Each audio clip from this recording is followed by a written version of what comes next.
Halo teman-teman, balik lagi barengan sama gue Yafi Virus. Apa kabarnya? Kita mau ngoceh nih. Asik, pas banget tuh. Sayangnya orang yang lagi bakal jadi bintang tamu gak bisa denger suaranya, tadi udah dibahas. Ntar kalau udah denger, lebih in. So, gimana kabarnya once again? Semoga teman-teman yang lagi dengerin baik-baik aja, stay home. Semoga lu pada stay home semua ya, jangan yang bandel-bandel, pada healthy. But I can't wait to get started. Walaupun lagi rajin-rajinnya ngupload, secara lagi gabut, gue pengennya teman-teman tuh bisa sambil dengerin, bisa sambil melupakan kejadian yang di luar sana dan just having fun at home, okay? And with that being said, teman-teman, gue ada satu teman gue yang mau bersedia ngoceh bareng nih. Gue senang banget nih. Mari kita panggil dulu kali ya. Namanya siapa ya? Say hi dulu kali ya. Halo. Halo, mantap. Namanya siapa ya, Bu ya? Nama saya Jennifer Aniston. Wow, Jennifer Aniston logatnya Jakarta ya? Iya, Jennifer Aniston tuh anak selatan. Wih, Senoparty bukan? Hai, gue Ayushita. Halo. Gimana kabar, Bu? Alhamdulillah, baik banget. Mantap. Di rumah aja nih? Di rumah aja, pakai hashtag ya di rumahnya. Oh ya benar. Tentu. Hashtag di rumah aja. Nah, kita ada kedatangan Ayushita kali ini. Senang banget nih akhirnya bisa ngobrol-ngobrol gitu kan ya. Pertama kali nih ngobrol-ngobrol sama teman-teman di ngoceh gitu ya. Jadi pertama-tama berterima kasih dulu gue. Nah, terus cerita dong, lo ngapain aja sih akhir-akhir ini? Mulai di rumah deh, dari kapan? Mulai di rumah itu kapan ya, Bo? Kayaknya gue itu di Jogja tuh dari awal bulan Maret. Okay. Sampai supposedly sampai akhir Maret, tapi karena kejadian ini kita harus mengkarantina diri. Betul. Jadi syuting film gue tuh tertunda lah. Jadi kurang lebih mungkin film kemarin baru terlaksana sekitar 75% lah kira-kira. Wah, jadi berarti di freeze ya? Asli gitu. Tapi gue juga nggak mau sih kalau disuruh syuting karena sisa itu yang memang kayak lokasinya perlu di rumah sakit. Gue kayak wah ya kali. Jadi sempet deg-degan juga sih gue kayak baliknya gimana gitu, karena menurut gue jujur aja lu mau telat buat ngambil keputusan keputusan untuk dipostpone-nya tuh agak telat menurut gue. Yang gue sama teman-teman gue lagi mau balik tadi, biasanya kan kita suka mencar flightnya sendiri-sendiri gitu ya. Kalau mau kapan gitu tergantung sama kebutuhan masing-masing. Dan gue waktu itu kayak ngomporin anak-anak yang lain supaya kita semua satu pesawat biar gue nggak parno sendirian. Terus temen gue pas kita lagi di Bandara Adi Sucipto Jogja, aircraftnya tuh bilang gini, emang di Jakarta masih buka ya airportnya? Terus gue kayak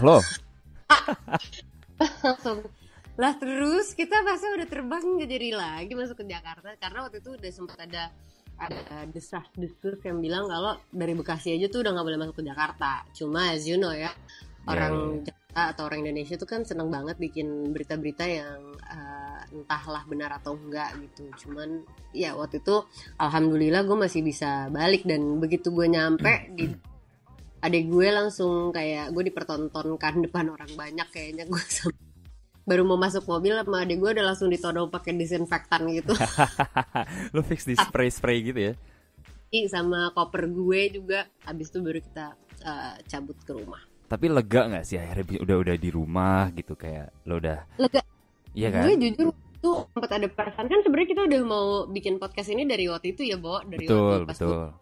Cuman kayak jadwalnya tuh serba nggak jelas banget at that time gitu, dan gue sempat ada pikiran apa gue sebaiknya stay di Jogja aja ya. I love Jogja anyway gitu. Jadi karena gue takut kalau misalnya gue tuh sebenarnya carrier tapi gue malah bawa penyakit ke rumah, yang mana saudara-saudara gue di rumah semuanya udah lagi pada anteng-anteng karantina, gue yang keluyuran karena kerja. Masuk bawa virus.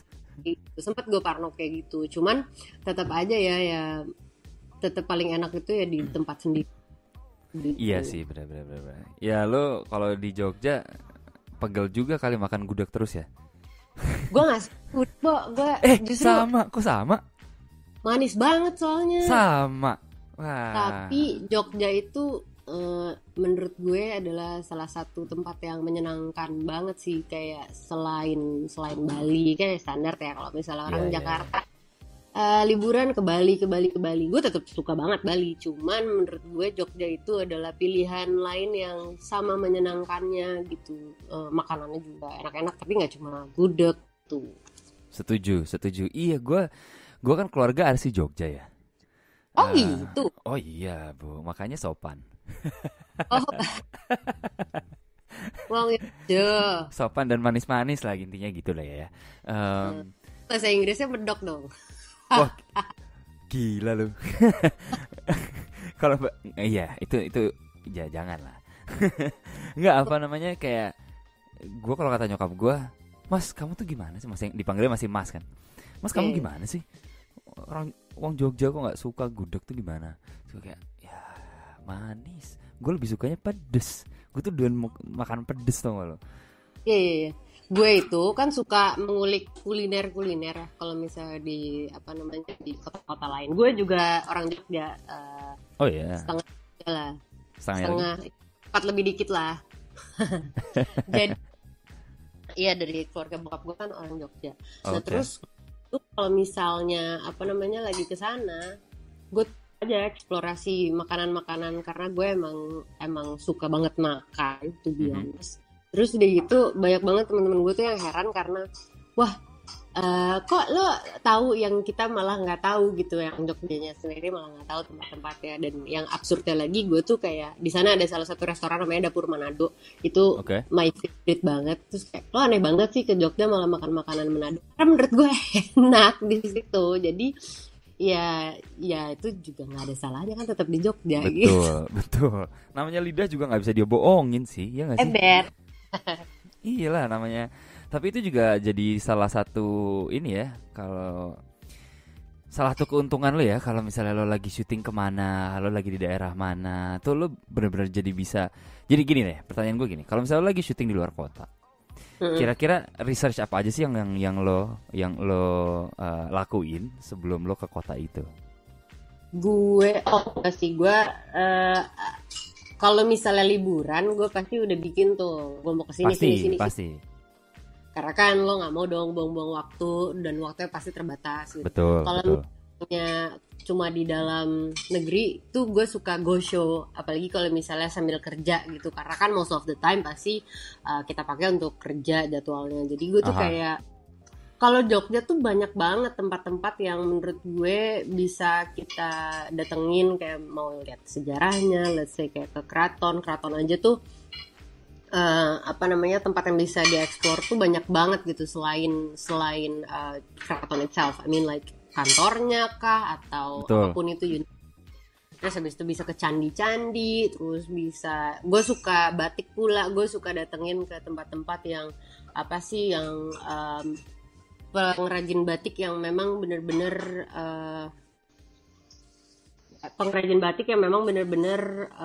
kayak kuno gitu loh. Gue pernah lagi dari satu tempat pas dibawain, ya ini bagus nih mbak, dibeli aja gitu kan. Iya ini kainnya kuno, terus gitu pas gue nanya tuh rada segen gitu. Padahal tempat itu kecil, yang kayak lo kelihatan sih itu otentik banget.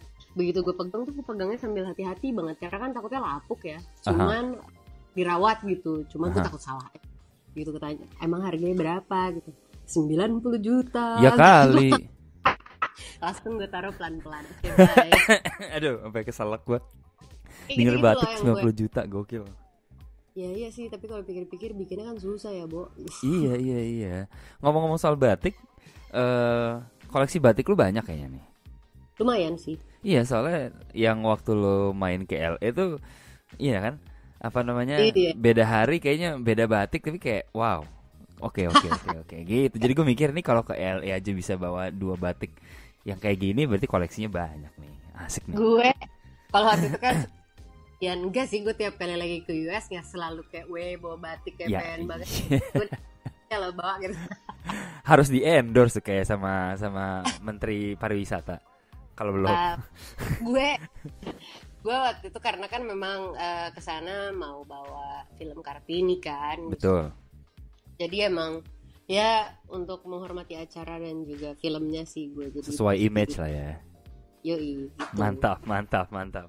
Tapi Apa? banget ya, lo tau nggak salah satu kegiatan gue yang gue lakukan di rumah work from home ini adalah gue kangen banget hotdog on a stick. Lo inget gak waktu itu gue diantarin sama Ano? Pokoknya semua kan nanya kan, ayo mau dianterin kemana di LA? Terus yang gue minta tuh kayak yang menurut kalian tuh terlalu mudah gitu. Gue cuma kangen Panda Express. Anjir. Panda receh banget ya, kangennya Panda Tapi Express. itu yang gue kangenin, Bo. Iya, makanya lidah nggak bisa dibohongin gitu loh. Kalau pengennya itu ya itu gitu. Kita yang orang lokal malah, hah, lo ya terus gini. di situ gue dikasih resep sama kakak gue yang suka bikin corn dog juga, dan rasanya mirip banget sama hotdog on a stick. Dan gue tuh udah beberapa hari terakhir ini bikin itu terus. Kalau lo sempet lihat di Instastory gue gue bikin yang isinya mozzarella itu, si hotdog on a stick itu, dan berhasil. Jadi gue nggak usah jauh-jauh ke LA lagi. Ya, mumpung gue di sini nih belum balik. Lo kapan balik? Balik. Ya kita lihat lah. Tunggu tanggal mainnya. Ntar tiba-tiba juga, oi gitu. Oke. Ntar gue sediain red carpet, Bo. Wih gila, kan main. Bisa. Apa namanya? Terus selain lo, jadi lo hobinya lagi suka masak nih ya? Lagi buat hotdog itu ya? Makan, lebih tepatnya makan sih. Kakak gue tuh kemarin sampai bikin list selama lagi karantina ini udah bikin menunya tuh yang heboh-heboh gitu, yang kayak masakan Indonesia yang gue susah. Pokoknya serius deh. Berapa belas menu lah tuh udah dihajar sama 23 menu. Ya kali. Sumpah beneran, setiap hari 1 atau 2 gitu eksplorasi. Nah gue tukang makannya. Yes. Yogurt, smoothie bowl, gitu-gitu. Wah. Ya mudah tapi gendut. Bikin ngiri. Gue dulu sempat rumetan sama chef ya, cook gitu. Itu nyaman sekali hidup saya, Bu. Itu benar-benar yang kayak dia kayak, aduh, gue pengen nyobain ini nih. Tiba-tiba jadi. Kalau misalnya lagi malam-malam, cuman buat Indomie doang tuh kayak misalnya, buat mie goreng enak sih. Iya. Terus gue bilang, gue mau gue buatin mie goreng mah gue bisa, gue bilang. Tapi kayak enggak agates. Udah, itu kayak nggak bisa biasa gitu loh. Gue malah kayak kesel, kayak lo buat mie goreng aja ya udah sih gitu. Dia tuh harus diracik. Emang gitu. dikasih apa? Apa? Emang dikasih apa heboh banget kalau chef yang bikin? Gimana ya, susah jelasinnya. Cuman gue rasa kalau di list satu-satu paling ada tambahin mushroom, tambahin apa. Tapi hal-hal kecil itu yang bikin, justru yang bikin kayak, ini kenapa bisa jadi fancy banget? Padahal gue cuma ngeliat tadi ada 3 bungkus mie goreng sama apa ya, bahan-bahan biasa aja gitu. Somehow dia buatnya terus di plating juga. Gue kayak, ya bener aja lo, segininya amat. Tapi sekarang kangen anjir. Malam-malam pengen makan buru-buru, terus malah jadi lapar banget. Iya, malah jadi kayak, loh kok ini malah jadi bakal di post di story ya? Padahal pengennya cuma simple. Halo? Iya, bukan ternyata dia. Iya, makanya, yoi, gitu. Oke. Gila, gue bangun-bangun tuh tadi lapar tau gak lo sebenarnya. Jadi gue langsung kayak, aduh. Oh ya, gue ngerjain lo nih ya, malah gue yang minta di malam-malam hari lo bangun pagi lah. Iya, baru bangun pagi langsung. Lo sana minggu malam nih ya?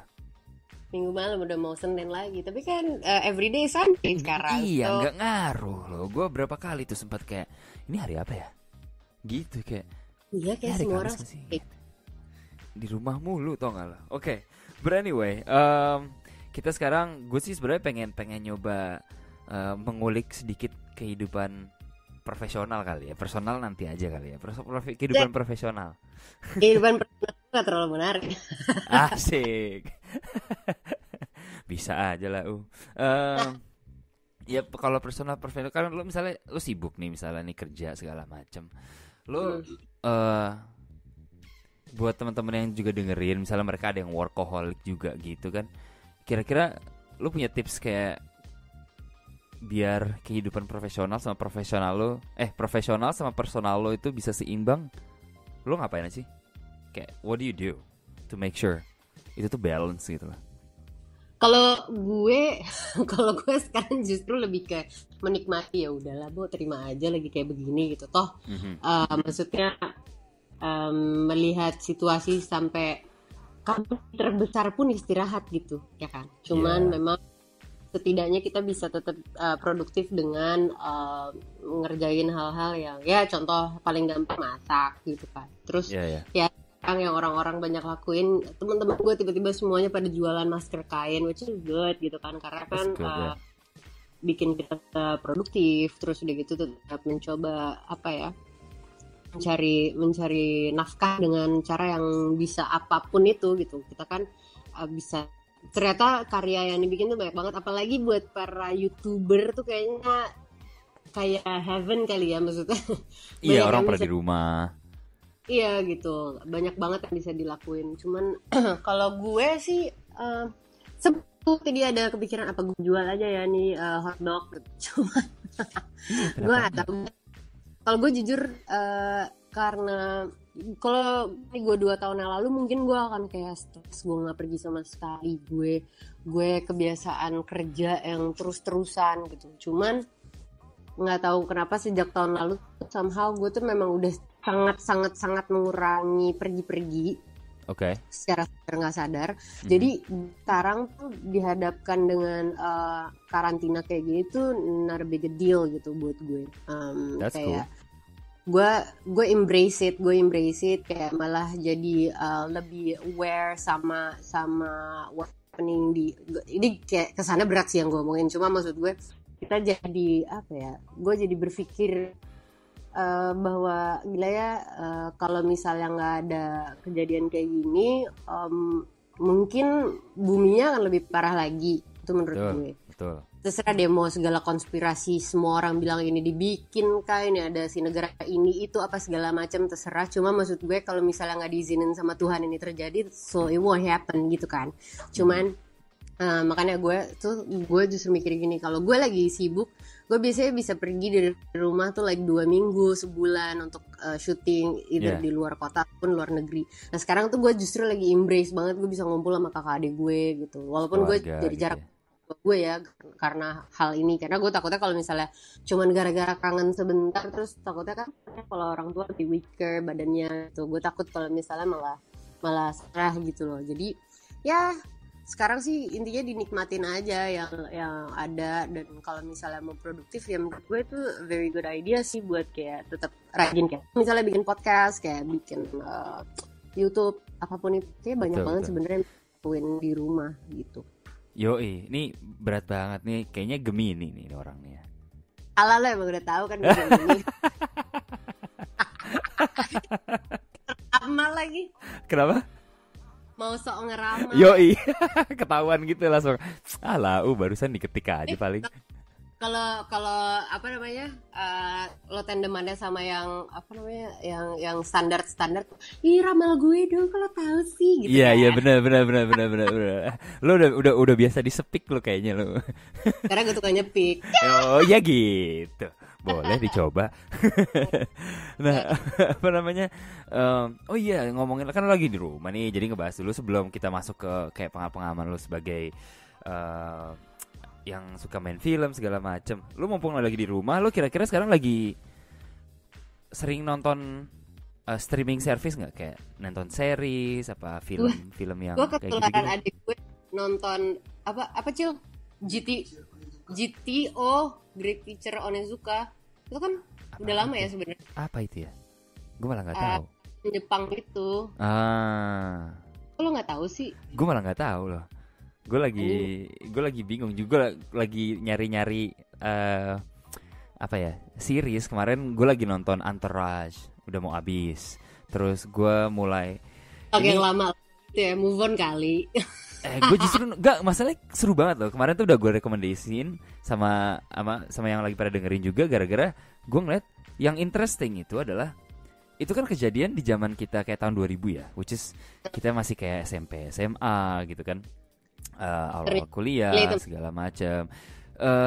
Kayak apa ya, lu bisa ngeliat kayak, oh iya bener nih handphone yang dipakai, terus kayak bahasanya, terus pakaian tuh 2000 banget tuh, gila loh. Itu kayak celana gombrong, terus baju yang Ed Hardy gitu. Aduh, gue kayak my god.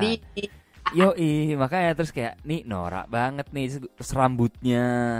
Terus gue kayak jadi kayak ada nostalgianya gitu loh. Kayak gue udah capek nih sama 90-an tuh udah mainstream menurut gue. Gue sekarang tuh lagi 2000-an gitu. Gue kangen sih.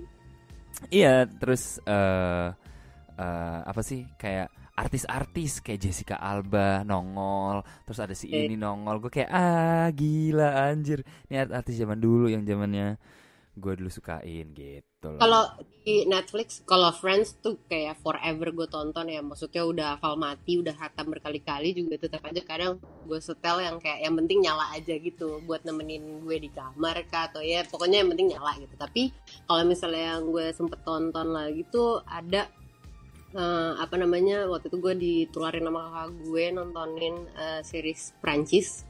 Judulnya Di Pourcent. Wih, coba ulang lagi. Di Pourcent. Waduh, itu merinding gue. Apa, kenapa merinding? Merinding jijik apa gimana? Nggak bisa gue kalau orang ngomong bahasa Prancis tuh. Ada tuh gitu. Itu judulnya Call My Agent. Lo mesti nonton karena menurut gue lo kan juga suka berurusan sama orang-orang di entertainment kan. Kalau misalnya lagi pada ke LA gitu lah nemenin, dan lo kayak berurusan dengan movies and everything. Nah kalau ini tuh kayak nyeritain tentang kayak gimana kerasnya kehidupan agency sama artis-artisnya, gimana mereka masuk ke film, dan ini di Prancis gitu loh, di Paris gitu. Jadi gue kayak Paris. Yes, merinding gak? Enggak sih, gue merinding. Sorry banget. Gue pikir sama ikan pari, ya. Gitu. Coba lagi ya. Coba, iya siap. Tenang aja, masih banyak kita, masih bakal ngobrol banyak, masih bakal gue selipin sekali lagi. Beberapa kali. Itu berarti kalau gue dengar dari deskripsian lo, mirip banget sama Entourage basically. Iya, tapi beda deh, gitu. Iya, maksud gue kayak plotnya tuh mirip. Jadi which means tadi maksud gue tuh adalah berarti gue akan tertarik juga gitu loh, karena gue tertarik melihat yang hal-hal yang kayak gitu. Iya, tapi ini tuh plot twistnya banyak banget. Jadi gue kayak lo suka yang plot twist gitu ya? Nggak juga sih, maksudnya kayak cuman kebetulan nih ini gue suka gitu. Sih, biar cerita. Tontonan gue receh yang kayak, maksudnya gue sukanya tuh film-film Adam Sandler yang gue udah tahu jalan ceritanya mau dibawa kemana, gue udah tahu ya udah gitu yang main itu lagi kan. Jadi maksudnya tapi gue tetap suka gitu, gue nggak suka yang nonton yang terlalu berat gitu. Lo sempet direkomendasiin You nggak di Netflix? Nah, direkomendasinya sama Netflixnya itu sendiri sih, kayak dipromoin. Tapi gue nggak kepengen nonton karena gue parno. Iya, gue actually bukan lagi tertarik, sempet nonton terus gue berhenti di episode 4 sementara. Kenapa? Enggak, udah gitu lucunya yang rekomendasiin gue tuh pasti cewek. Terus gue kayak enggak, maksud gue kayak gini. Jadi nggak ada yang perlu dijagain ya. Kalau lo nonton, kalau misalnya lo tau plotnya nggak sih? Apa? Lo tau plotnya series itu nggak? Nggak tahu, pokoknya gue tahu cuman sedih-sedih gitu. Kagak ada sedih-sedihnya anjir. Masa sih? Kagak anjir. Justru... nggak ada, gue sotoy dong. apa namanya plotnya tanpa ngasih spoiler, basically tentang seseorang yang obses sama seseorang lelaki yang obses sama perempuan. Terus dia literally ngelakuin apa aja untuk bisa stay close to you gitu loh. Jadi gitu. Dari judulnya aja kan udah kayak you, bener-bener kayak it's just you in my life, it's just you gitu loh. Jadi tapi lebih ke creepy banget gitu loh. Banyak teman-teman gue yang perempuan yang nyoba nonton terus berhenti di tengah, creepy. Terus gara-gara terlalu creepy banget ya gitu. Terus gue mikir-mikir nih kenapa direkomendasin kayak ke gue ya? Apa gara-gara ini gue kayaknya nggak creepy amat anjir. Mungkin temen lo ini pernah ngelihat kesannya lo tuh kayak gitu ke seseorang gitu. Mungkin ya. mungkin. Soalnya ini tuh bener-bener kayak si pemain utamanya tuh si Joe tuh bener-bener kayak berdiri di depan rumahnya si cewek ini, merhatiin dari luar jendela gitu. Tapi I don't know, it's something kalau buat teman-teman yang tertarik gitu ya, you just have to watch it and you know, tell me what you think. I think it's interesting, cuman god damn gitu aja gitu. So ya begitulah. Lo punya, kalau gue minta sama lo, film favorit lo apa sih? 3 deh. Kalau lo bingung, kan lo katanya suka nonton receh-receh. Lo yang lo bisa tonton berkali-kali tanpa bosan, tapi film ya. Kira-kira apa? On top of your head, tanpa harus mikir banyak. Bride Wars. Okay. Terus Just Go With It. Terus Click. Curang semuanya Adam Sandler gitu. Lo bilang ada di kepala gue aja. Iya. Yang terakhir apa? Iya. Click Gue belum pernah tahu tuh. Masa sih? Click itu loh Sandler. Iya, tadi kan udah dibahas. Tolong lah. Suka banget berarti lu sama Adam Sandler ya? Iya, gue suka. Dia itu juga tadi lu mention juga dia krunya itu doang ya. Kayak udah kalau main film tuh pasti salah satu di antara krunya tuh ada yang main. Iya, tapi kayak siapa lagi ya? Tim Burton kan juga kayaknya main di itu lagi. Terus, iya soalnya warnanya begitu juga Tim Burton kan. Kayaknya udah nyaman aja gitu. Sih gitu, sotoy gak sih gue udah nyaman. Ya nyaman. saya nggak tahu apa nih, situ kan yang profesional ya. Jadi gue gitu. Iya aja gitu. Apa namanya? Gue kalau Adam Sandler on top of my head, some of my favorite itu Long Yard, The Long Yard yang dia di prison. Itu gue suka banget tuh. Kalau itu apa? Kenapa? Kalau itu ceritanya apa? Kan gue gak nonton. Oh, belum nonton ya? Jadi basically dia pemain American football, former, terus dia basically dipaksa harus retire early gara-gara dia main curang. Terus dia di rumah, istrinya Courtney Cox. So I think you gonna like it. Istrinya Courtney Cox, dia itu kayak orangnya udah mager banget deh, kayak benar-benar udah kehilangan apa ya, kayak semangat hidup karena dia udah nggak main football lagi. Terus dia udah literally nggak peduli sama apapun. Suatu ketika dia berantem sama istrinya, masuk penjara. Nah terus di penjara dia ketemu teman-teman, terus jadi main football. Pokoknya main football antara napi versus penjaga penjara. Udah, terus ceritanya bagaimana si Adam Sandler ini dari orang yang nggak semangat hidup sampai semangat, sampai even peduli sama teman-temannya gitu deh. Karakter developmentnya gitu kalau kata bahasa anak film. Udah. Anyway, nah tadi ngomong soal film Hollywood. Kalau misalnya nih, kan semua orang suka berandai-andai. Kalau lo bisa berandai-andai, kalau lo bisa main di film Hollywood gitu ya, lo bisa star, bukan main doang nih, star. Kira-kira lawan main idola lo selain Adam Sandler, Adam Sandler juga gak apa-apa deh. Itu siapa dan genre-nya apa? Drama komedi. Terus Aston Kutcher. Enggak, gue maunya semua yang ada di Friends. Oh, tapi mereka Jennifer Aniston film sih, tapi kok I guess oke. Drama komedi ya. Lawan main lo siapa? Yang kayak love interest lo siapa? Joey deh. Iya, paling ganteng, gampang banget ya. Kan gue maunya, masa gue pilih Phoebe, Tapi lu tuh mau nikah gak sih? Enggak ya? Gue campuran antara semuanya deh kayaknya. Setuju. Tapi kalau yang lebih dominan, Gue Phoebe. ya kali Kalau serius. gue Phoebe. Phoebe banget ya. Menarik. Yang careless gitu ya. Seleboran, Gue mungkin dengan apa sih free spirit. kayak hippiesnya dia yang nanggung. Dia Terus tuh kind of kocak banget sih kalau udah apa namanya buat lagu terus kayak ngomongin soal apa yang gua yang lupa tuh dia buat lagu tentang apa sih tentang kucing mati or something like that. Valley Cat. Valley, iya something like that lah. Gue ketawa banget sih itu kayak, aduh. Udah gitu kehidupannya juga yang dia punya kembaran terus kembarannya it's just I don't know. Kayak menurut gue dia karakter yang kayak di setiap grup tuh pasti ada satu yang kayak gitu yang aneh sendiri. Iya. Itu kan sama ini nih gue lagi dealing sama sesuatu nih gitu. Dan gue butuh tips lu juga. Mungkin teman-teman yang lagi didengerin di luar sana juga kayaknya sih pasti pernah sih ngelewatin hal kayak gini gitu loh. Gue pengen denger pendapat lo. Kira-kira cara dealing sama project atau kerjaan yang lo nggak terlalu suka tuh gimana sih? Kayak, lo pasti pernah nih dapat project terus kayak, aduh.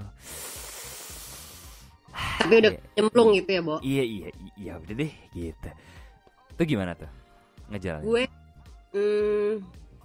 kalau gue sih pernah banget ada di salah satu project yang kayak shit, gue ngapain ya gitu, pernah banget. Tapi gue tuh kayak ngebayanginnya adalah dalam satu hari itu pasti gue ada marah-marahnya, marah sama diri gue sendiri karena kayak what am I doing gitu. Cuman yang sering tuh kayak misalnya ada salah satu sahabat gue tuh namanya Audrey, dia yang suka videoin gue di YouTube channel gue and everything. Terus fotoin gue dan dia kan sering nemenin gue syuting dong berarti. Betul. Dia yang sering gue tumpahkan segala emosi gue, bukan marah-marah ke dia, cuma maksudnya gue kayak meluapkan aja. Terus dia pasti cuma ketawa-tawa aja dengerin gue gitu. Tapi kayak misalnya gue ngapain sih dia di sini, harusnya kan gue lagi liburan ke Jepang sama nyokap gue sama kakak gue gitu.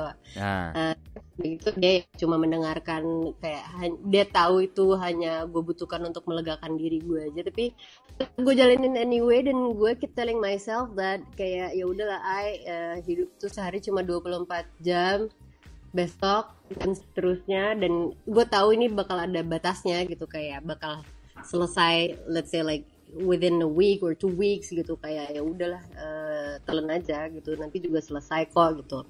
Jadi kalau misalnya ya karena kan nggak ada yang bisa dilakukan lagi dong, masa mau tiba-tiba lo bail out di tengah-tengah project kan kayak nggak cool banget gitu. Betul. Nothing you can do, just go with it. Very good, gila tuh cara profesional. Atau kalau misalnya lagi kesusahan juga, jadi mempunyai sahabat yang bisa dijadiin kayak human diary book tuh membantu kali ya. Yeah, I got a lot of them. Tadi apa namanya itu kan kalau misalnya project lo nggak suka. Nah terus kemarin pas jadi kita sempat bahas tadi awal-awal, lo kesini tuh kan main di Kartini ya. Yeah. Ngomongin soal itu dikit, kayak nggak terlalu itunya sih. Basically kayak kalau nggak salah tuh gue sempat baca gitu kemarin lagi iseng-iseng nyari-nyari gitu kan. Riset dikit. Gue tuh sempat bilang katanya ya sama seperti anak-anak di generasi kita suka banget sama AADC gitu kan. Kayak wah gokil gitu kan, AADC dan segala macam. Dengan lika-likunya, dan itu salah satu film ikonik sih menurut gue ya, AADC. Terus sampai akhirnya lo bisa main bareng sama Dian Sastro gitu kan. Itu lo sempet kayak wah anjing, gue main film bareng nih gitu. Walaupun lo udah kenal apa gimana, tapi kalau udah di dunia profesional kan kayak oke. Kayak ada sedikit sense of kayak apa ya, bukan nervous sih, lebih kayak kayak geek out nggak sih, apa kayak wah gokil gitu. It was more like karena gue tuh kenal sama Mbak Dian tuh dari kecil ya, maksudnya kayak waktu kecil tuh gue sering ke rumahnya karena nemenin nyokap gue and so on. Terus ternyata pas gue tumbuh dewasa, gue sempet saudaraan sama dia karena kakak gue nikah sama sepupunya gitu. Jadi kayak ya udah gitu, akhirnya kenal in person gitu. Dan juga Mbak Dian itu kan apa namanya, senior Gadis Sampul, jadi pasti juga udah ketemu di acara-acara Gadis Sampul kalau misalnya lagi reunian atau misalnya you know like, udah beberapa kali terjadi tuh. Dan sebenarnya sebelum Kartini pun kita udah sempet hampir disatuin di film yang gue nggak bisa sebutin. Iya. Oke. Waktu pas lagi di Kartini, gue itu gabung tuh kayak mungkin yang lumayan terakhir di antara bertiga, kayak maksudnya kayak Mbak Dian udah set, Aca udah, and then gue gitu. We were like lebih kerja samanya tuh kayak gimana nih, kita harus belajar sama-sama karena ini buat Kartini gitu, maksudnya kayak betul. Justru kayak it was such an honor ya, pasti buat gue bisa kerja bareng sama Mbak Dian gitu. Tapi at the moment yang gue inget perasaannya justru kayak apa ya, gue nggak bisa, bukan kayak gimana, udah bukan di starstruck lagi, kayak itu mungkin udah lewat. Cuma maksudnya ketegangannya justru lumayan faded karena justru lebih tenang, paham gak maksud gue? Tenang karena udah kenal, udah ya bisa dibilang dekat. Dan walaupun pasti tetap ada pendekatan lagi yang secara khusus spesifik untuk urusan film ini ya, entah kayak kita pergi bareng gitu, atau maksudnya karena kan di sini kita berperan sebagai siblings gitu. Terus siblingsnya juga bukan siblings yang modern gitu kan di zaman Kartini gitu. Jadi kayak kita tuh somehow kayak waktu itu belajar bareng, saling ngingetin satu sama lain kayak what to do, kayak untuk kita bisa menjaga si karakter ini sampai film selesai gitu. Asik. Ya mas gue juga ya kayak kalau ketemu orangnya biasa aja gitu ya. Gue that's one thing that at least you know, kayak kalau udah kebiasa ya udah biasa aja gitu kan.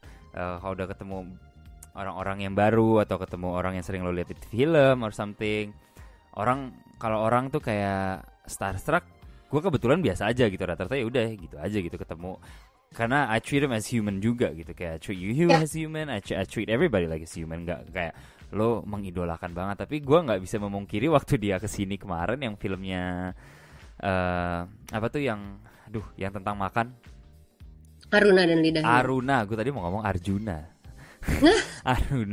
Aruna and Her Palette itu gue tetap pakai sama juga kayak hampir kayak lu juga, kita Q&A juga, cuman pas itu kayak ada gitunya loh, ada oke, gitu, ada gitunya gitu loh, masih ada dikit ya, gitu. Terus karena kenapa? She's a very apa ya, human kayak exactly. Ini. That's what I love about her, karena kalau misalnya gimana ya, menurut gue Mbak Dian itu benar-benar apa ya, orang yang humble. She's a big star gitu, kayak dia icon gak sih? Icon, you name it gitu, maksudnya she is Dian Sastrowardoyo gitu. Tapi ketika kita ketemu sama dia gitu, kita ngobrol, she is a human, so gue nggak ngerasa apa ya, terintimidasi deket sama dia, you know, like karena dia banyak juga orang yang lain yang gue maybe not that big gitu, tapi kayak they thought they that big gitu. Jadi kayak artis baru tuh biasanya tuh kayak gitu tuh. Enggak juga, maksudnya ada yang sama, ada yang baru ya, ada aja, maksudnya kan tergantung kepribadiannya masing-masing ya. Cuman Dian itu special. Begitu juga bahagianya gue ketemu main bareng beberapa kali sama seorang Christine Hakim. Oh my gosh. She's like, dan Kartini udah mainnya sama Mbak Dian, terus jadi nyokap gue Bu Christine pula gitu. Jadi kayak combo gitu. Itu star-studded loh menurut gue. Apa? Star-studded kayak banyak gitu loh, kayak bintangnya gitu di situ loh, kayak wow. menurut gue itu film Kartini ya, kalau kalau itu konser kayaknya line up-nya keren-keren gitu. Cie. Asik, Coachella gitu lah ya. Ya kayaknya tuh kalau itu tuh festival besar gitu. Iya, boleh. Nah, makanya ketika gue, maksudnya, dan begitu pun Ibu Christine tuh human gitu. Gue ngerasa gue seperti anaknya dia beneran, even until today. Dan project terakhir kemarin itu gue di Jogja kan, gue sama Ibu Christine kan. Oke. Kayak, you know what, lo tuh bener-bener mesti hati-hati dan apa ya, ya sama apapun yang lo ucapkan, karena it became your affirmation kan. Karena gue dari kecil tuh tiap kali lagi ditanya sama wartawan, sama siapapun gitu, kalau misalnya udah gede atau kalau ada kesempatan pengen main film sama siapa, gue bilang sama Christine Hakim. And then until today gue kayak udah berkali-kali main sama Ibu Christine misalnya jadi anaknya. Jadi gue kayak, oh my god, bener-bener ya apa yang kita ucapin tuh beneran kejadian loh gitu. Kayak dan alhamdulillahnya sangat tidak mengecewakan, karena banyak banget pelajaran yang gue dapetin. Maksudnya kayak bukan pelajaran azin itu menggurui banget, enggak ya, justru kayak dia cerita-cerita tentang banyak hal. Misalnya waktu itu Bu Christine gue tanya, Bu waktu itu syuting Eat Pray Love kayak gimana, kayak gitu-gitu loh. Dan gue jadi kayak, iya. gila seru banget gitu. Maksudnya experience-nya beliau tuh udah terlalu banyak, dan enak banget buat kita yang bisa ngobrol langsung sama orang yang humble, yang mau berbagi ilmu, which is itu sangat berguna, dan that's a real star buat gue. Exactly. Kayak ya gue juga kayak di bidang gue, kayak kemarin ngelatih juga, gue berusaha sebisa mungkin ngelakuin hal yang sama gitu ya. Intinya nggak pernah malu untuk belajar dan bertanya. Nah, teman-teman, kalau misalnya pada dengerin, kita masih barengan sama Ayushita right here. Masih.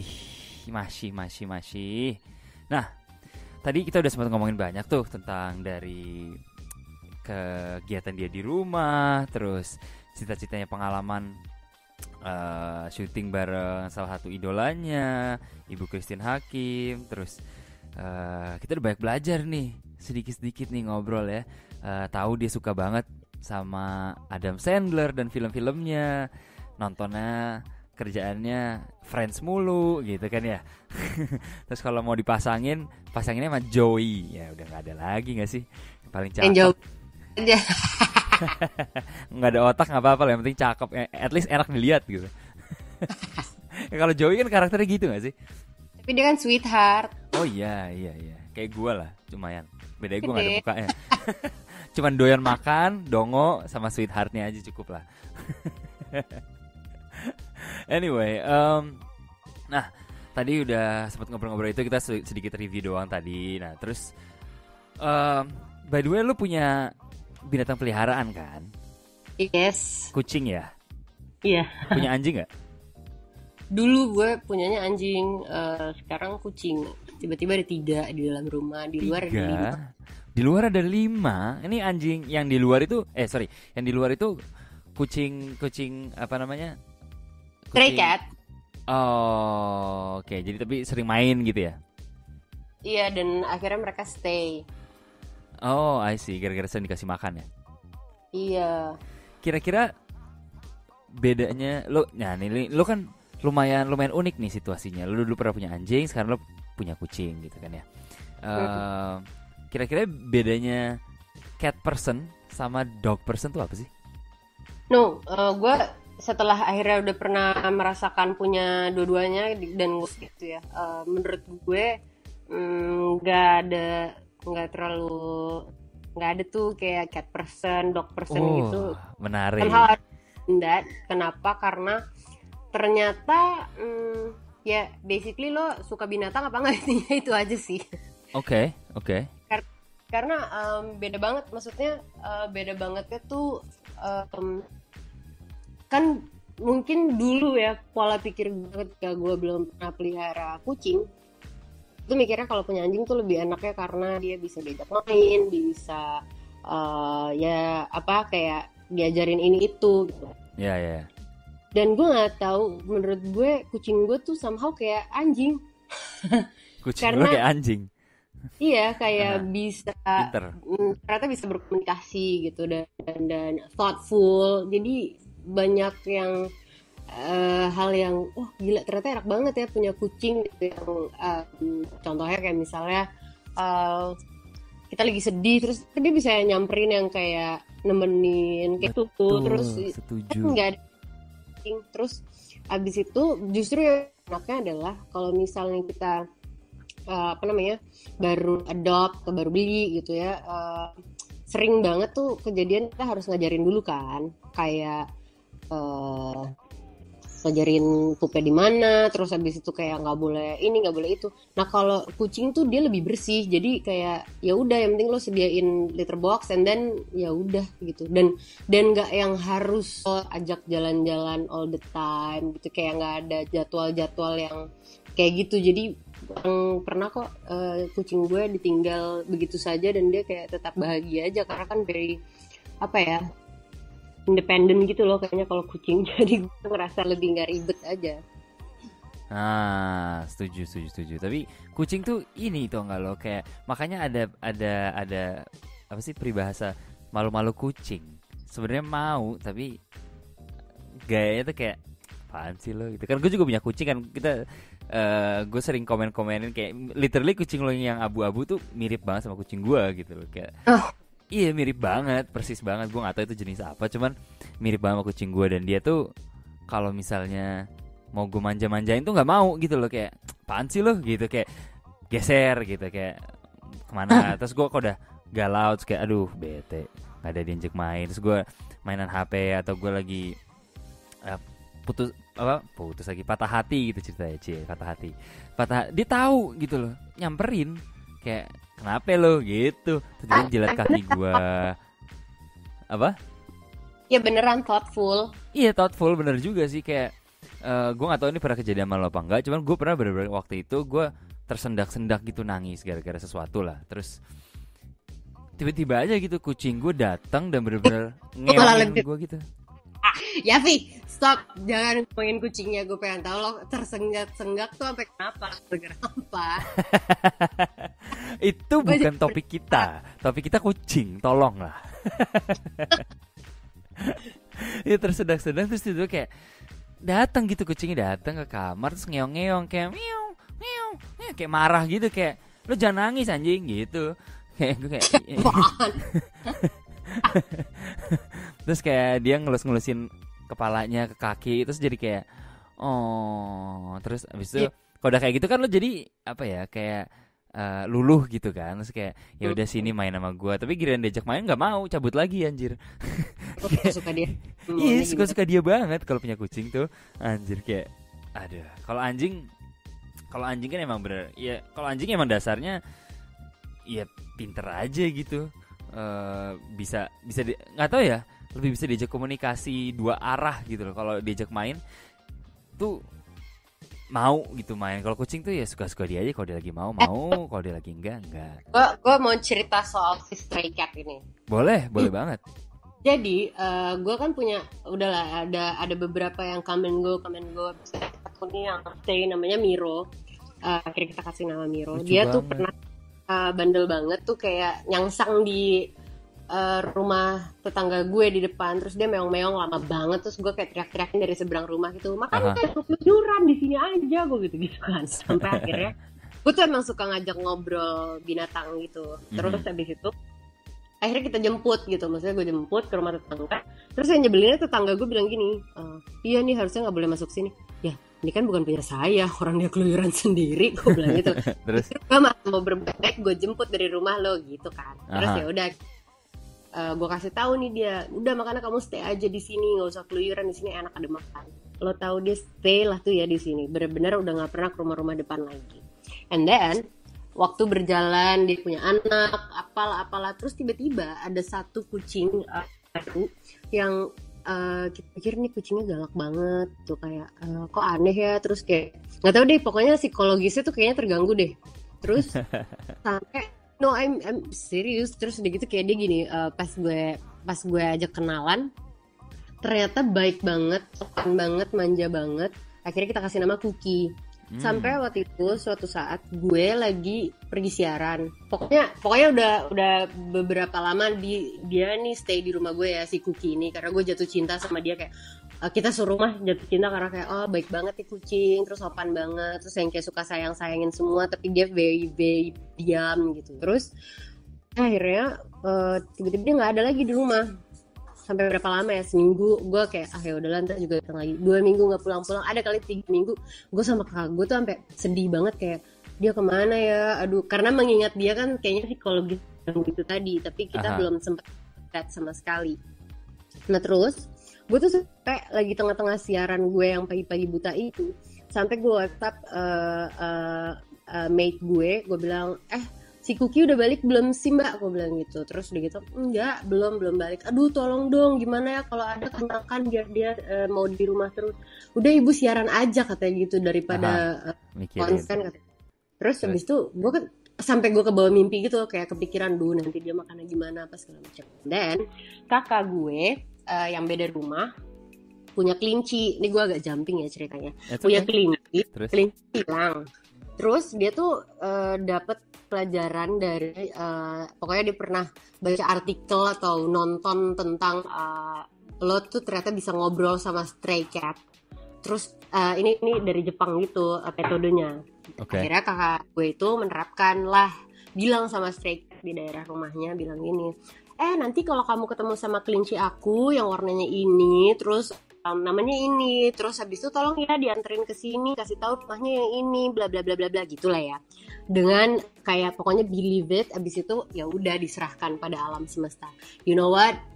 Berapa hari kemudian si kelinci itu balik dianterin 2 kucing. Ya kali.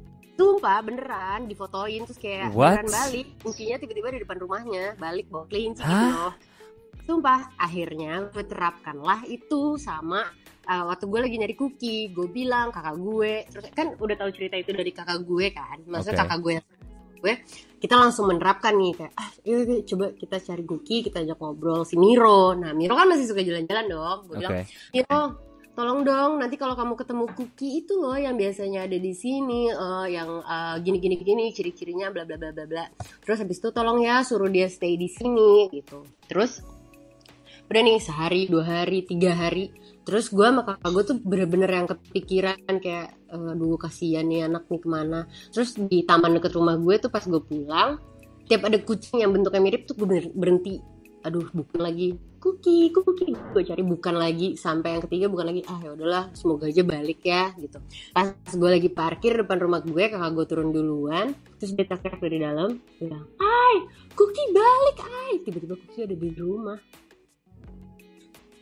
Tiba-tiba aja gitu. Iya, balik terus udah gitu yang kayak udah kurus banget. Terus kita langsung kasih makan kan? Iya. Langsung dikasih makan.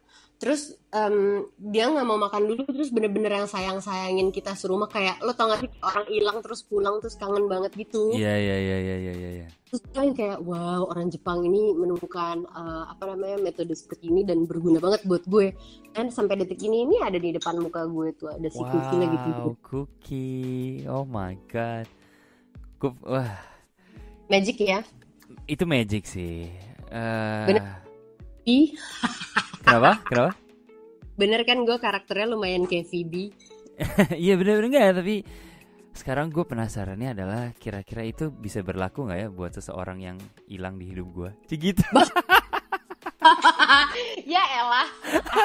Balik-baliknya receh. Serahkan semua kucing-kucing jalanan yang ada. Kalau bisa gitu gue juga bisa deh, gue lakuin juga kali ya, Bo. Siapapun yang gue pengen kembali. Siapa tuh? Gitu. Kucing-kucing, burung-burung. Ade. Iya, siapa tahu gitu kan. Aduh, kucing tolong ya kalau misalnya ini namanya ini orangnya kayak gini, dia baik banget, dia berarti banget buat hidup gua. Emang kadang-kadang ngehe tapi dia baik gitu kan. Iya ngehe tapi sayangnya dia baru nikah nih, kira-kira bisa nggak ya diambil lagi gitu. Curhat terlalu real. Itu ya. Oh, terus habis kucing lo ngomong apa waktu lo lagi? Anjir, enggak, bukan itu. Kalau ditinggal nikah baru. Kalau yang ditinggal nikah baru. Jadi jangan, udah itu udah lewat. Oh gitu. Gue penasaran, jadi denger itu langsung gue kayak, mungkin ini track ini bisa. cara merebut gitu tai. Cara ngerebutnya gitu ya kan, kayak kok kamu bisa sih buat aku gitu. Kok lu bisa sih dapetin dia lagi? Iya bro, ngomong sama kucing tetangga gitu ya kan. Anyway, coba sih, gue penasaran sih kalau kayak gitu. Soalnya satu yang gue tahu dari kucing itu adalah dia indera penciumannya dan segala macam itu kan kuat ya. Gue juga ada quick story tentang kayak kucing. Itu basically dulu tuh gue punya kucing, terus kayaknya ada kucing playboy di daerah perumahan gue. Kucing-kucing rumah orang tuh kayak dipakai-pakein, gue gak ngerti lah tuh. Terus kucing gue kena lah, korban gitu kan. Beranak banyak, satu ada yang lucu banget. Tapi obviously kita nggak bisa keep semua karena kucing sekali beranak kan banyak. Long story short, ada satu yang kita nggak tahu mau dikasih kemana lagi gitu loh. Akhirnya secara sedih om gue memutuskan untuk di drop aja di jalan. Di tempat yang aman lah gitu. Gue udah sedih buat gue nganterin tuh, gue di mobil tuh gue pegang erat-erat, gue elus-elus segala macam. Gue udah nangis, cuman gue kayak kenapa kan lagu balonku kan ku pegang erat-erat. Iya lah. Tapi nggak door gitu. Ya udah, terus apa namanya, intinya udah akhirnya pas sampai ke tempat yang aman, om gue bilang udah sini kasih ke gue, bilang gitu. Ya udah nih gue kasih. Gue udah nangis banget, kucingnya udah gimana sih, kucing kecil nggak tahu apa-apa gitu, cuma kayak gue kayak oh my god. Dah ditaruh lah, itu seinget gue, rumah gue kan di Bintaro ya. Itu tuh gue taruh di daerah Kebayoran Lama apa daerah Blok M gitu deh, lumayan jauh. Oh my god. Tadi waktu lo masih Indonesia gue ngebayang itu lo di LA dari tadi hayalan gue. Oh enggak. Gue ini waktu kejadian di Indonesia. Terus gue taruh di daerah Blok M, I think kalau nggak salah. Udah dong pulang. Terus kebetulan kita kayaknya emang sekarang lagi mau pergi gitu deh. Udah, terus ya galau, gue sama emaknya doang. Emaknya gue elus-elus, gue bilang maaf ya anaknya harus dibuang gitu. Terus lo ya ceritain kenapa? Ngerti. Iya, terus kayak aduh sedih gitu, gue juga sedih. Ya terus gue lupa berapa lama durasinya, cuman kayaknya seminggu kemudian balik itu kucing. Balik ke rumah. Bintaro ke Blok M, Bo. Jauh loh, gue rasa naik 613 terus naik. Iya. Gue nggak tahu, cuma pokoknya balik ke rumah. Gue kayak om gue kayak kamu gimana caranya ini kok bisa balik lagi? Gue kayak ya nggak tahu, pada saat itu gue belum nyetir kan, nggak tahu masa. Dituduh nggak?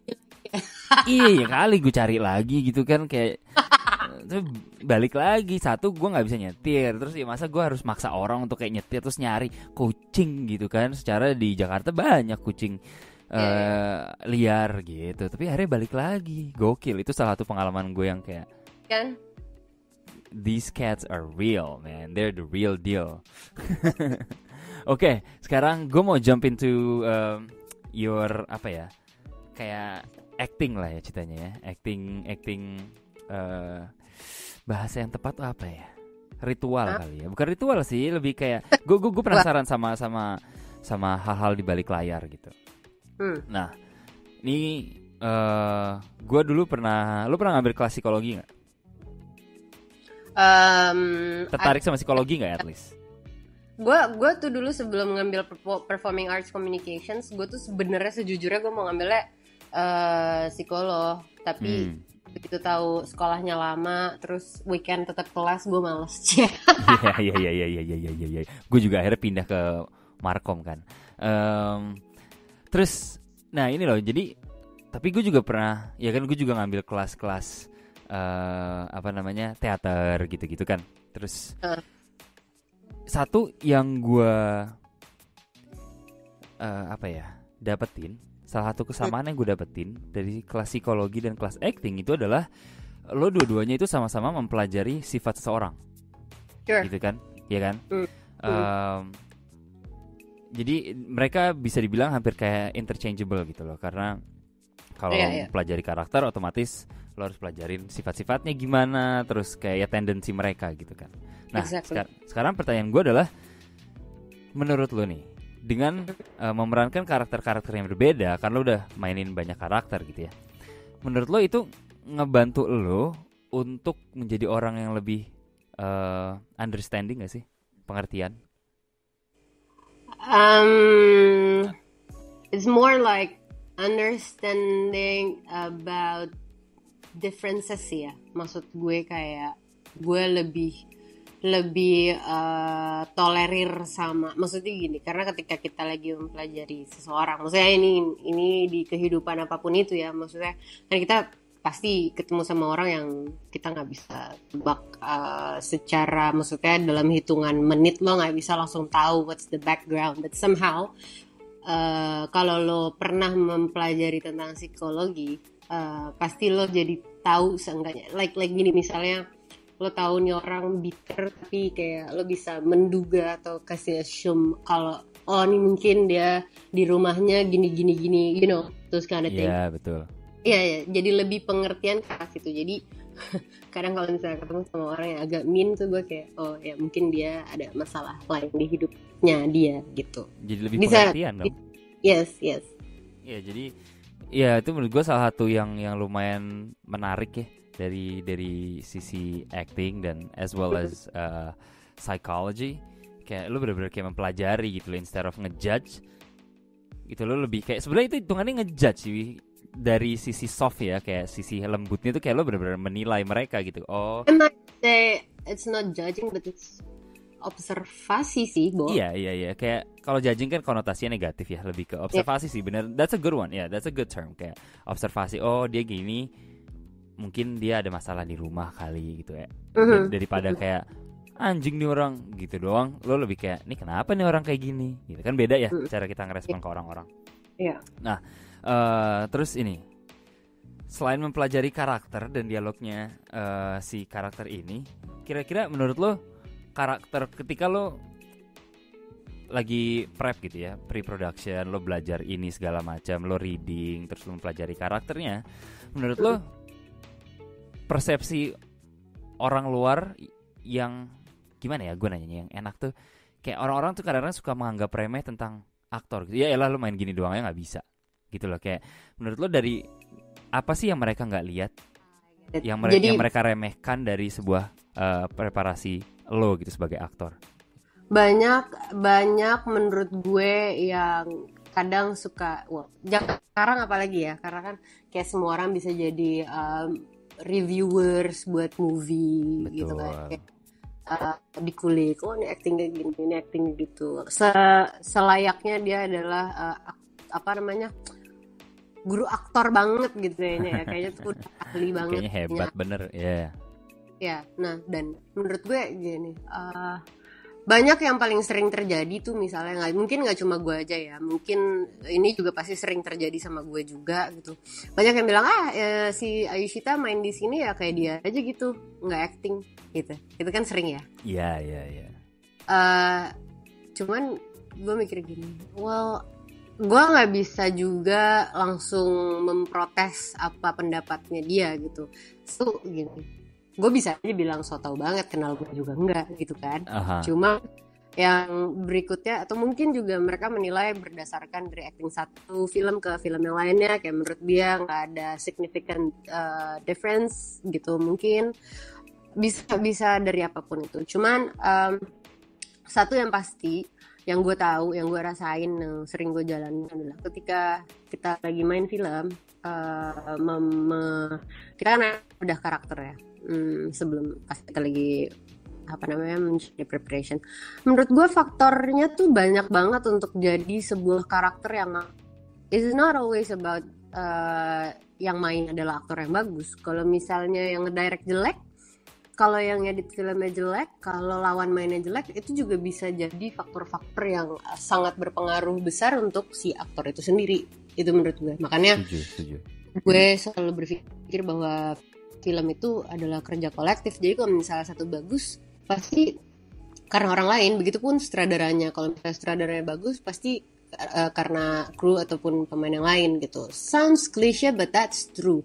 And then kalau untuk kita ngomongin soal actingnya itself, let's say gini, gue tuh kan mungkin contohnya gue pernah memainkan beberapa karakter yang similar to one another, tapi pasti bedanya tuh kayak the background of the character, entah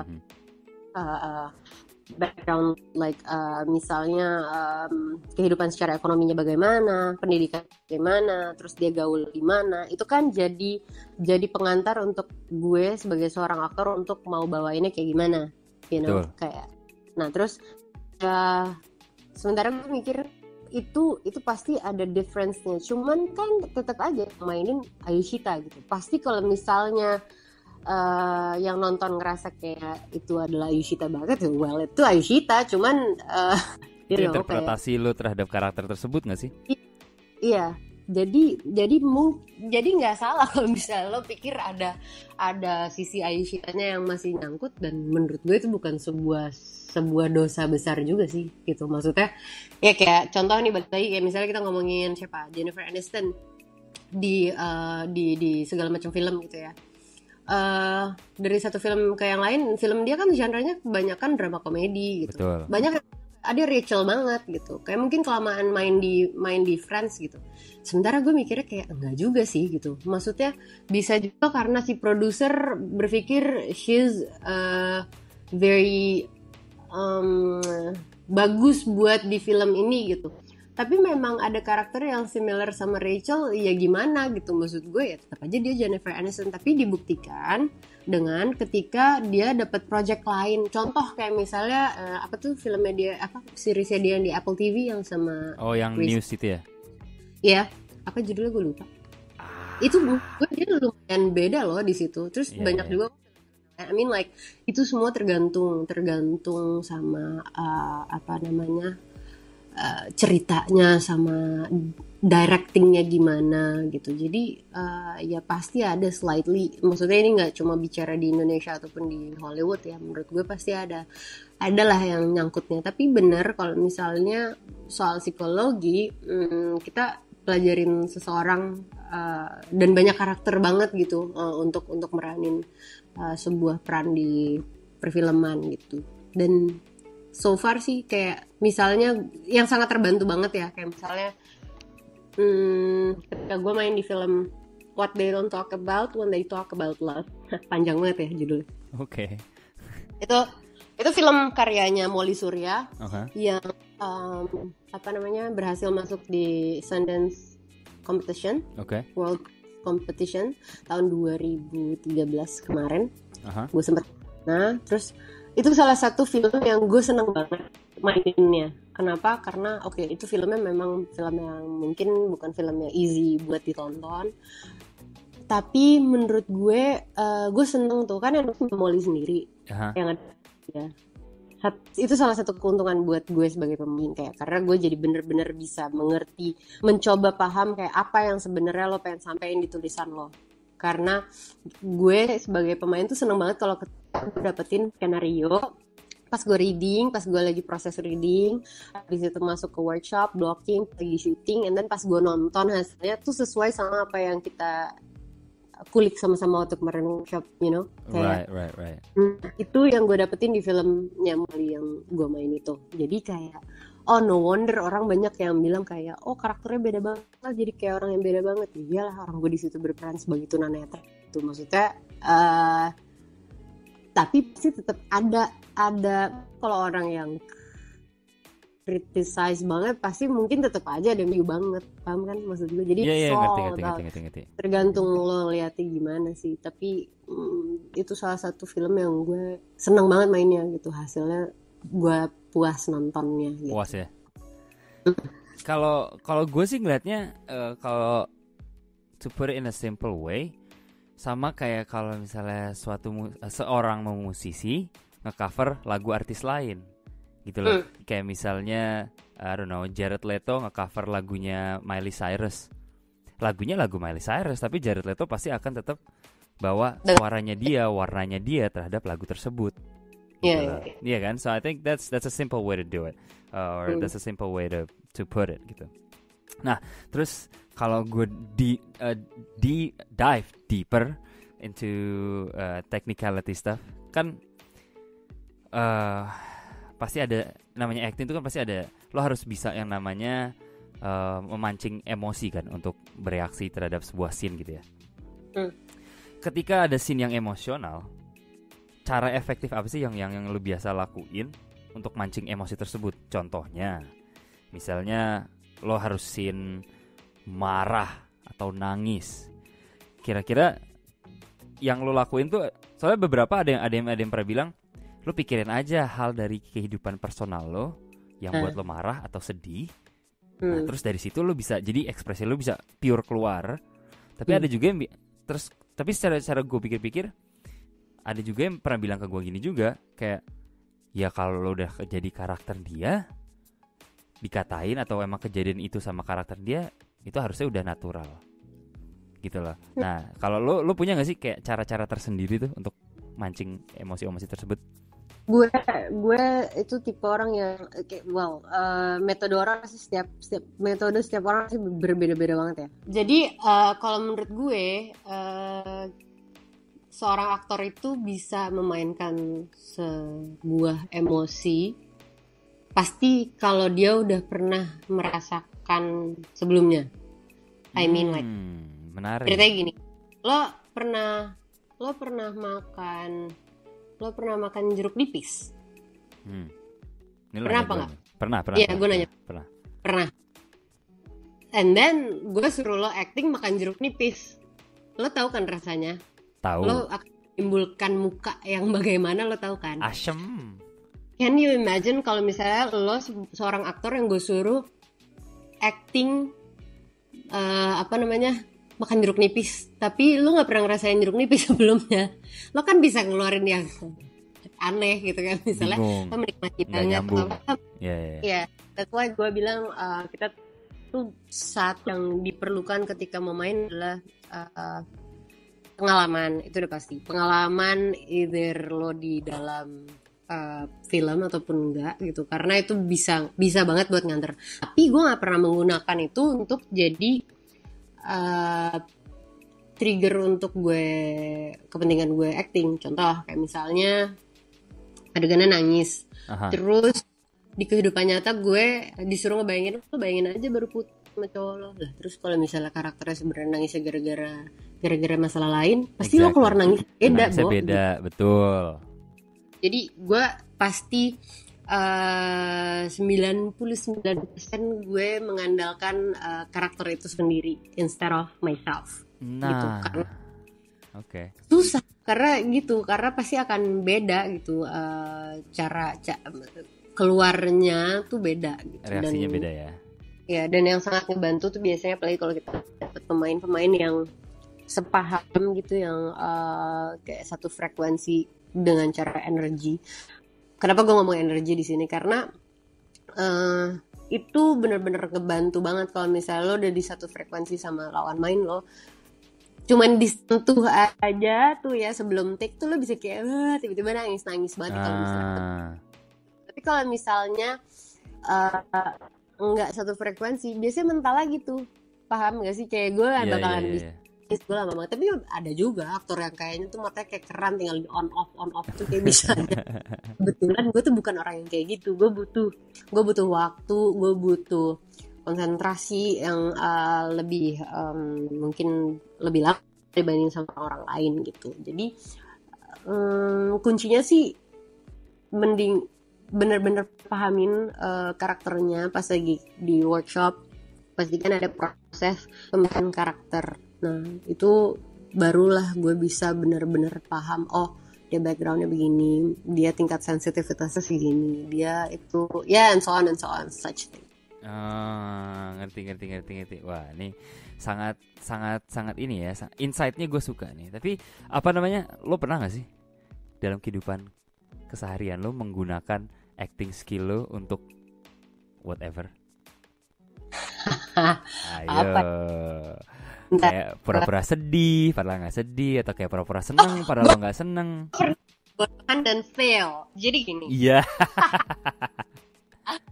Ternyata mungkin gue tuh cuma bisa acting kalau lagi ada kamera kali ya, Bo.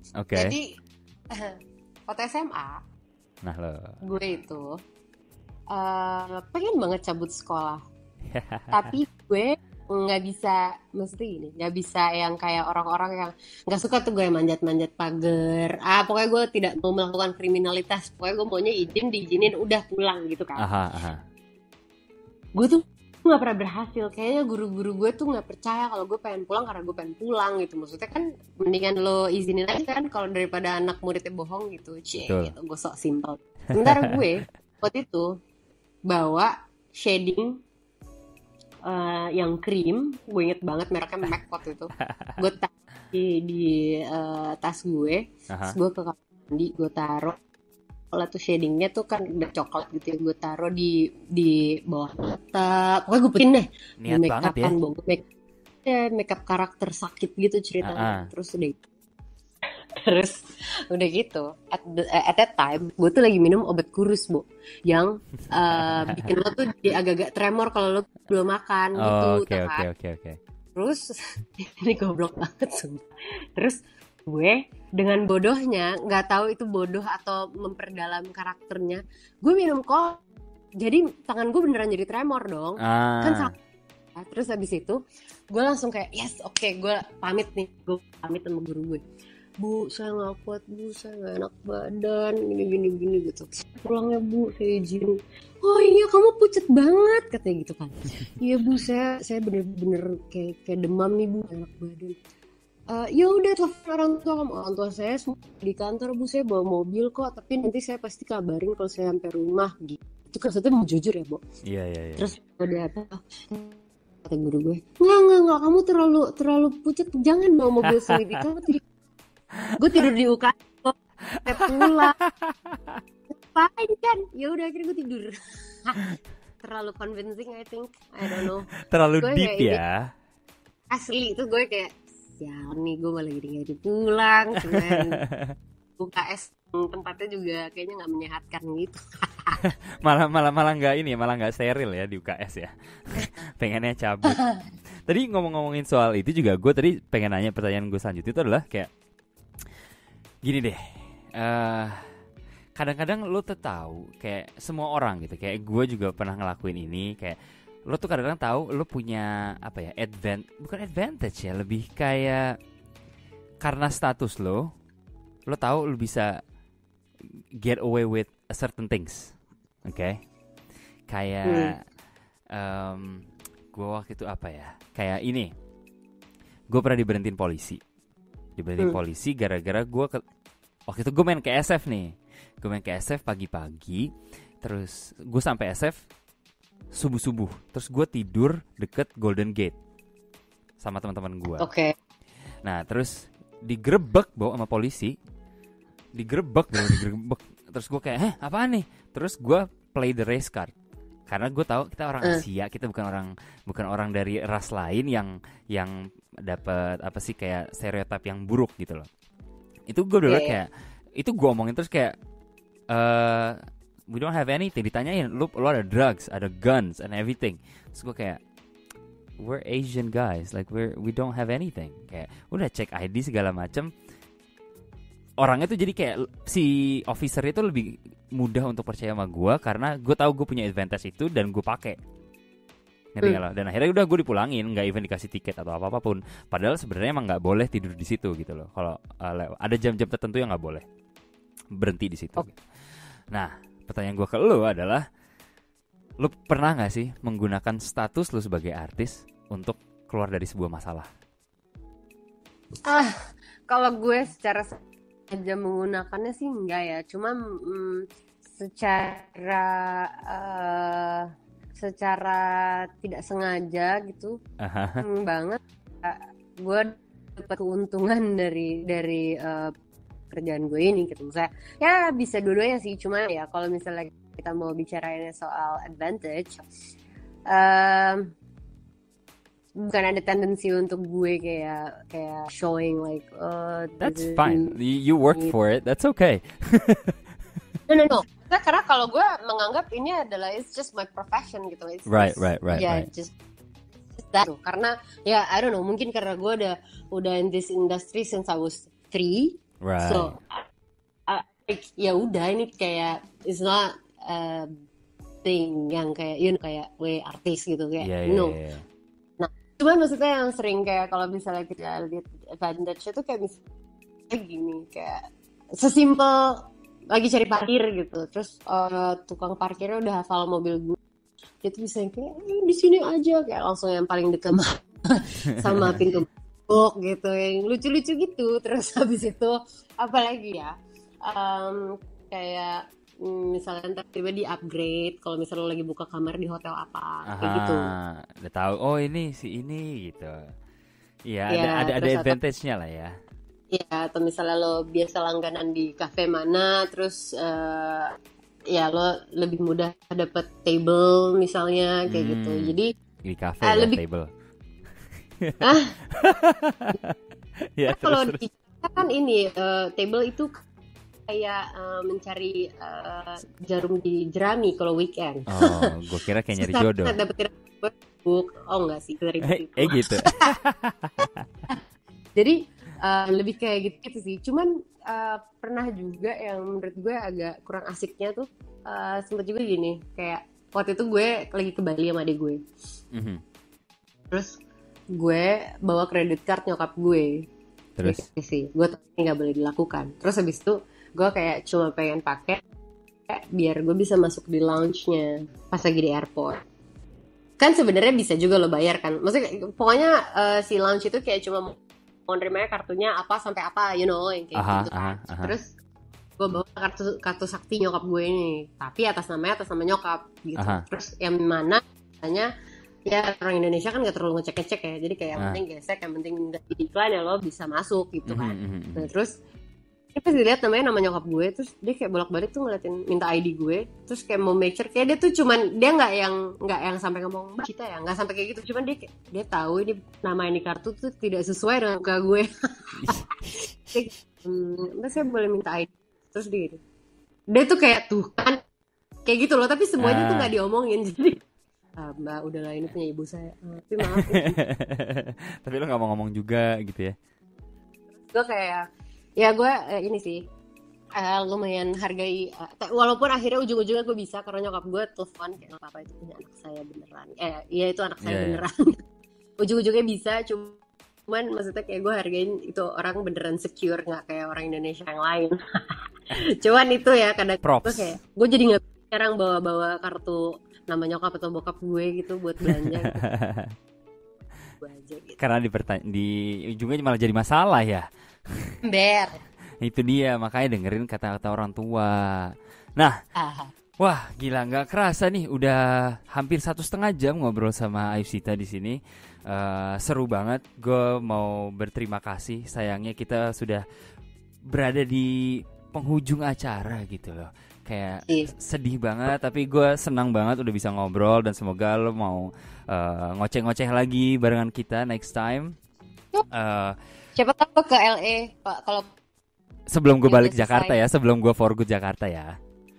Oke. Terus sebelum kita cabut nih, kita ada tinggal sisa sekitar 3 menitan lagi. Kalau lo mau ngasih pesan buat orang-orang di sana dengan situasi yang sekarang, silahkan. Sebenarnya sih nggak banyak yang bisa gue sampein yang direct banget, tapi memang itu yang bisa kita lakuin.